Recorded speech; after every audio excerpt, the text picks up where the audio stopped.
E aí, Tupi Guarani, Hello World e os bárbaros tecnológicos. Hoje vai ter ventania porque decidi pegar a origem de todos os males, o livro, claro. E agora o capítulo vai ser o livro da Terra. Na imagem a gente tem como se fosse a forma de um retângulo com dois círculos, sendo que a sua borda mais externa é o Equador, né? Seria a linha do Equador, que numa visualização plana é uma linha reta, no caso dessa visualização é um círculo. Aí nós temos as constelações da Via Láctea, que seria uma faixa de estrelas que atravessa o céu. A gravura da direita mostra a parte dela que se vê no hemisfério sul. Você consegue ter algum tipo de noção de quais constelações eu estou falando? Tá, eu vou descrever o que eu estou vendo. É como se fosse detritos de alguma coisa que existiu. E na borda, a mais à direita tem Andares, seguida da Cruzeiro do Sul, e depois a Sírio e depois a Órion. A Órion é aquela que tem o cinturão e tal, a espada, essas coisas. E do lado esquerdo tem a outra constelação, não, da mesma via, né? Via Láctea, a galáxia é a mesma, só que agora é de outra perspectiva, mais ao norte. Tem as Pleiades, a pedaço da Órion. A Órion é como se fosse a ponte, assim, digamos, entre essas duas dimensões, né? Tem a Pleiades, tem as Gêmeas, tem a Estrela Polar, que é mais brilhante, sentido norte, a Ursa Maior, a Vega e a Arctura. A cor das estrelas. Por meio de 3 instrumentos se pode estudar as estrelas: o olho humano, o telescópio e a câmera fotográfica. O telescópio aumenta o poder visual e dá precisão aos exames. A câmera é muito útil para compararmos observações feitas em ocasiões diversas, para obtermos imagens de estrelas de brilho muito fraco, e também é valioso auxiliar por ser a chapa fotográfica sensível a certos raios da luz emitida pelas estrelas, os quais, nem servindo-se dos mais poderosos telescópios, a nossa vista conseguiria perceber. No entanto, o mais que estes instrumentos, mesmo os mais aperfeiçoados, podem fazer é mostrar-nos as estrelas como pontos luminosos na abóbada celeste, de forma a podermos comparar-lhe os diferentes aspectos. Por enquanto, ainda não podemos nutrir esperanças de chegarmos a ver o disco de uma estrela, uma vez que a mais próxima se acha ainda tão longe de nós que só com um ponto luminoso a podemos observar. Todavia, ainda logramos saber algumas coisas mais, valendo-se desses instrumentos. Por eles, podemos observar a influência que as estrelas exercem umas sobre as outras, em seus movimentos, e assim adquirir algum conhecimento de sua massa ou dimensão. Esse estudo é sumamente necessário e interessante, e podemos dar-lhe o nome de astronomia descritiva, isto é, descrição dos astros. Mas nós precisamos saber mais algumas coisas, além desses instrumentos, que esses instrumentos podem nos revelar. Não basta levantar mapas da abóbada celeste, nem catalogar as estrelas ou calcular-lhes as distâncias. É necessário ir mais além. Ponto. Todas as ciências, quer estudem os fósseis, os fenômenos atmosféricos, as estrelas, aspiram a algum objetivo maior que uma simples descrição, por mais exata e interessante que esta seja. O que elas pretendem atingir é a explicação. O causo, a coisa, o cacareco. Ora, é certo que não podemos explicar fatos sem primeiro conhecê-los perfeitamente. E por isso temos de começar sempre pela parte descritiva. Nos tempos antigos, assim não procediam os homens. Por isso, suas explicações eram muitas vezes errôneas, quando não prejudiciais. Não caiamos, porém, no extremo oposto de supor que basta descrever uma coisa para termos esclarecido cabalmente. O nosso espírito tem uma tendência natural para o estudo da ciência e acha nele o mais profundo prazer. Entretanto, não há limites no campo dos conhecimentos e até as próprias explicações necessitam ser explicadas, isto é, haverá sempre outra causa mais remota adiante de uma causa qualquer. Apliquemos, pois, estes princípios ao estudo das estrelas. Contemplamos o céu durante os breves instantes a que chamamos vida. Contemplar a humanidade durante... No caso aqui, deveria ser alterada aqui, né? Vamos contemplar, né? A humanidade contemplava o céu durante um curto espaço do tempo que se chama história. Ora, nós não queremos somente ver, queremos também compreender o que vemos. Não nos basta saber que tais coisas se encontram em tais ou quais lugares. Eu acredito que mister seja mistério, é também saber como é que elas começaram a existir em idades inconcebivelmente remotas, antes do aparecimento da espécie humana e antes até da formação da Terra, e o que será feito delas após a nossa morte e quando, porventura, o globo terrestre haja deixado de existir. Não só desejamos conhecer o que existe nos espaços, senão também o que neles acontece. Infelizmente, não obstante a vista, o telescópio e a câmera fotográfica terem prestado enorme auxílio à astronomia, o qual no futuro ainda poderá ser maior. É certo que esses instrumentos já não satisfazem as perguntas que o nosso espírito formula. O nosso raciocínio, governado pelos rigorosos métodos científicos, entra então em atividade para interpretar os resultados obtidos e engendrar uma explicação satisfatória dos fatos. Instrumentos maravilhosos que ajudam a aumentar os nossos conhecimentos. Há pouco mais de 50 anos, parecia que os conhecimentos astronômicos haviam chegado ao último grau de adiantamento e que nada mais havia a fazer além de aperfeiçoamento do já existente, pela construção de telescópios mais poderosos e de câmeras fotográficas mais perfeitas. Ninguém imaginava que se pudesse chegar a conhecer a composição das estrelas e, até certo ponto, o que nelas se passa, de tal forma que um dos mais ilustres pensadores daquela época, falecido há pouco mais de meio século, Augusto Comte, chegou a afirmar que nunca o homem poderia conhecer a composição dos corpos celestes.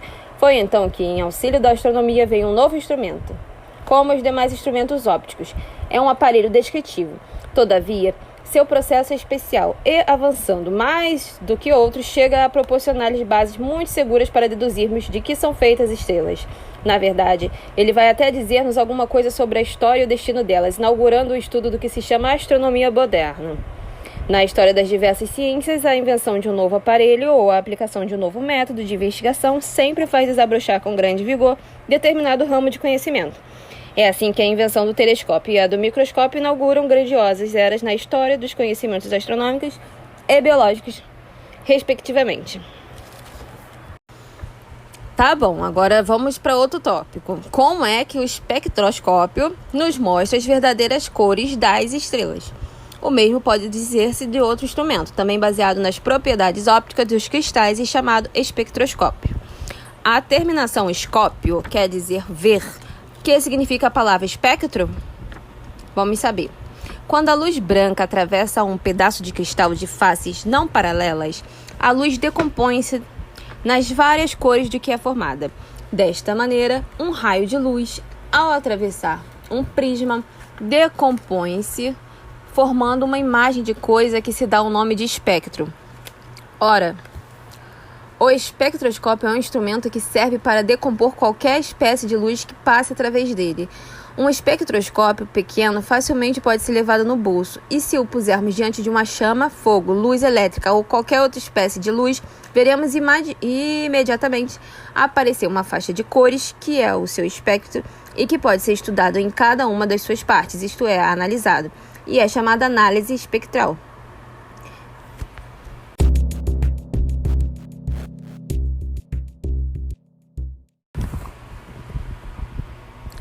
O novo campo de conhecimento que o espectroscópio abriu à ciência. Esse pequeno instrumento abriu-nos o caminho para um mundo novo de descobertas. Apenas o colocamos diante de vista e o dirigimos para qualquer foco luminoso. Logo vemos que este possui uma luz especial e um espectro próprio. Assim acontece com a luz proveniente de cada elemento químico. Se, por exemplo, observarmos pelo espectroscópio a luz de um bico de gás, poderemos dizer imediatamente, só pela análise da faixa que se forma à nossa vista, se a chama contém sódio, carbono, hidrogênio, potássio ou qualquer outro elemento. Pois bem, o mesmo se pode experimentar com a luz de qualquer estrela. Temos assim a chave do conhecimento da composição das estrelas.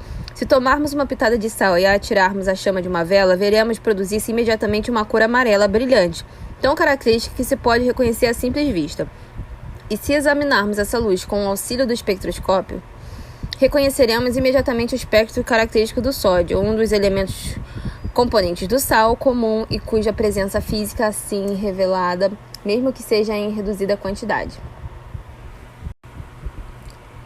De como, pelas cores, podemos conhecer a composição das estrelas.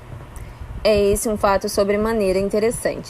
Seguindo exatamente o mesmo processo, dirigindo o telescópio para o Sol, para um cometa ou para uma estrela, reconheceremos a presença ou ausência de sódio nesses astros. Grande parte dos estudos astronômicos tem presentemente por objeto a análise espectral do Sol, dos planetas e das estrelas, sendo os resultados obtidos verdadeiramente maravilhosos. Neste livro, porém, só podemos tratar dos fatos mais importantes que essa análise nos revela. Em primeiro lugar, podemos determinar os elementos químicos que se compõem cada astro, e isso já é algo surpreendente.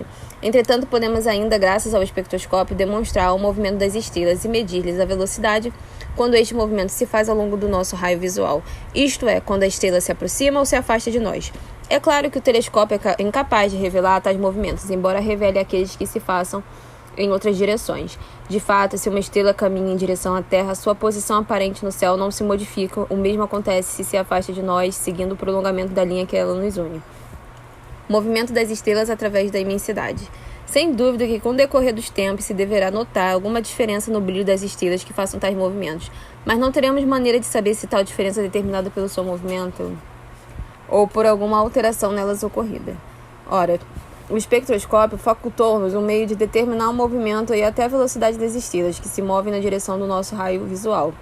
Os resultados assim obtidos, juntos com aos quais o telescópio e as fotografias nos têm proporcionado sobre os movimentos estelares, começam agora a dar-nos uma ideia do que acontece no mundo sideral relativamente a seus movimentos.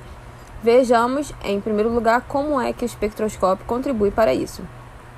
Se, numa estação de estrada de ferro, prestarmos atenção ao apito de um trem em marcha, observaremos que o silvo chega mais grave aos nossos ouvidos se o trem se afasta e mais agudo se este se aproxima. Isto porque a altura do som depende do número de ondas sonoras que nos chegam num segundo, e o som será tanto mais agudo quanto provier de maior número delas. Embora nos dois casos a locomotiva esteja produzindo apito idêntico, quando o trem se aproxima, a velocidade do som se soma à do trem, de modo que as ondas nos chegam mais numerosas num segundo, ficando assim o som mais agudo. Se o trem se afasta, o inverso se dá e o som nos chega mais grave. Podemos, portanto, pela altura do som, saber se um trem que apita se afasta ou se aproxima. Ora, este princípio, chamado efeito Doppler, primeiramente descoberto em relação ao som, aplica-se inteiramente com respeito à luz. No lugar do trem e do apito de sua locomotiva, ponhamos uma estrela e as ondas luminosas por elas emitidas, e diremos então se a estrela se move na linha do nosso raio visual. O número de ondas que nos chegam por segundo é menor se a estrela se afasta, e maior se ela se aproxima. Ora, é pela análise espectral que podemos observar as alterações que vão ocorrendo na luz emitida pelas estrelas e assim chegar a um resultado que se julgava impossível de alcançar: o descobrimento do movimento das estrelas que se deslocam ao longo da linha que nos une e elas, ou seja, o raio visual. Desta maneira, por meio do telescópio e do espectroscópio, começamos a adquirir noções várias sobre os movimentos das estrelas, a que se costumava chamar fixas. E isso naturalmente nos leva a desejar saber se será possível estabelecer algum princípio de ordem geral sobre os referidos movimentos. Existirá, por exemplo, um centro do universo, talvez ocupado por uma estrela enorme, em torno do qual girem todas as outras como planetas em volta de um Sol? Mais de uma vez se tem aventado essa hipótese, todavia não dispomos de nenhum elemento para comprovar sua veracidade, e até possuímos provas do contrário. Tratando-se da Terra, dos planetas e dos cometas, é sabido que seus movimentos se realizam em órbitas curvas e nunca em linha reta. Mover-se-ão as estrelas do mesmo modo ou percorrerão o espaço em linha reta? Conhece-se hoje muitos pares de estrelas, antigamente consideradas uma estrela só e que giram em torno uma da outra. São chamadas estrelas duplas. E Sírio é um exemplo. Estas possuem evidentemente órbitas curvas, mas para as demais estrelas não se pode descobrir senão movimentos retilíneos. Não devemos esquecer, entretanto, que no caso das estrelas se moverem em linha curva, esta é provavelmente de dimensões tais que seria necessária uma observação de muitos séculos para revelar. A rotação da Via Láctea. Essa dificuldade retardou a descoberta de que o imenso sistema de estrelas ao qual pertence o Sol tem um movimento circular, além do movimento independente de cada estrela, que parece em geral retilíneo. A Via Láctea é um imenso conjunto de estrelas que o grande astrônomo holandês Kapteyn calculou em cerca de 40 bilhões. Entretanto, digamos desde já que ela é apenas dos inúmeros conjuntos de estrelas ou galáxias existentes no universo.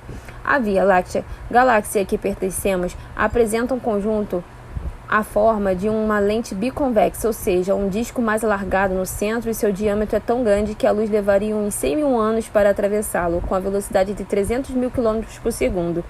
Segundo cálculos recentes, a Via Láctea gira em torno do seu centro com a velocidade de 7 segundos de grau por segundo. Assim, deve ter dado apenas umas 5 ou 6 voltas completas desde que a Terra existe. Parece um movimento muito lento, mas dada a enormidade do diâmetro da nossa galáxia, as estrelas têm para o poder acompanhá-lo de deslocar-se com velocidade de centenas de quilômetros por segundo. Independentemente deste giro que todas as estrelas na Via Láctea executam em conjunto, cada uma delas tem seus movimentos próprios. Vejamos como se pode descobrir o deslocamento do Sol através do espaço. O movimento do Sol. Vimos como o espectroscópio permite modernamente revelar os movimentos das estrelas que se aproximam ou se afastam de nós, pela aplicação do efeito Doppler. Uma consequência inesperada desses estudos foi a descoberta da trajetória do Sol pelo espaço e a determinação de sua velocidade. A análise espectral mostrou que a maioria das estrelas da região do céu em que ficam as constelações de Hércules e de Lira estão aproximando-se de nós, enquanto que as de regiões justamente opostas do Sol, enquanto que as de região justamente opostas do céu, onde fica Órion, se estão afastando com a mesma velocidade com que as primeiras se aproximam. É que o Sol se desloca em direção de Hércules e de Lira, fugindo de Órion, com uma velocidade de 19,5 km por segundo, ou seja, 643.600.000 km por ano. É uma dimensão muito grande, né? E em seu movimento invariável arrasta todo o sistema planetário, inclusive a Terra.